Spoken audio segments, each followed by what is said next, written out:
एक लंबी कहानी बहुत समय पहले की बात है। एक घने जंगल में कई प्रकार के जानवर रहते थे। यह जंगल अपने नियम और अनुशासन के लिए प्रसिद्ध था। सभी जानवर एक दूसरे के साथ मिलजुल कर रहते थे और जंगल का राजा शेर सभी के साथ न्याय करता था। शुरुआत एक दिन जंगल में अफरा तफरी मच गई। हुआ यह कि एक लोमड़ी ने हिरण पर आरोप लगाया कि उसने उसकी खाने की चीजें चुरा ली। हिरण यह सुनकर बहुत दुखी हुआ और उसने कहा, मैंने ऐसा कुछ नहीं किया। पर लोमड़ी ने सबके सामने शोर मचाना शुरू कर दिया। जब यह बात शेर राजा तक पहुंची तो उन्होंने तुरंत एक सभा बुलाई। उन्होंने आदेश दिया कि सभी जानवर सभा में आए ताकि इस मामले की सच्चाई का पता लगाया जा सके। साक्ष्य और दलीलें सभा शुरू हुई। लोमड़ी ने कहा, महाराज, मैंने बहुत मेहनत से अपने लिए कुछ फल और मांस इकट्ठा किए थे, लेकिन जब मैं वापस गई तो वह सब गायब था।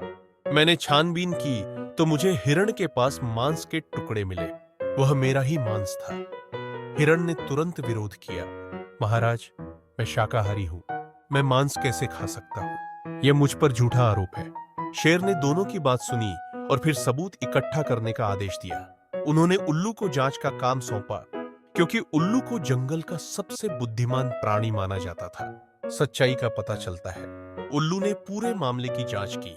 उसने लोमड़ी के घर और हिरण के इलाके की तलाशी ली। वह चौंक गया जब उसने देखा कि लोमड़ी ने खुद ही अपने खाने को अलग जगह छुपा दिया था और फिर जानबूझकर उसे चोरी का मामला बना दिया। जब उल्लू ने शेर को यह बात बताई तो शेर ने लोमड़ी से पूछा, तुमने ऐसा क्यों किया? लोमड़ी ने सिर झुकाकर कहा, महाराज, मैं बस यह देखना चाहती थी कि हिरण को दोषी ठहराकर मैं कैसे अपना फायदा उठा सकती हूँ। मुझे अपने किए पर पछतावा है। न्याय और शिक्षा शेर ने गुस्से में कहा, लोमड़ी, तुम्हारे झूठ के कारण हिरण को अपमान सहना पड़ा। यह जंगल के नियमों के खिलाफ है।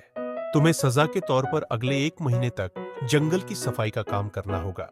हिरण को शेर ने न्याय दिया और सभी जानवरों के सामने उसे निर्दोष घोषित किया।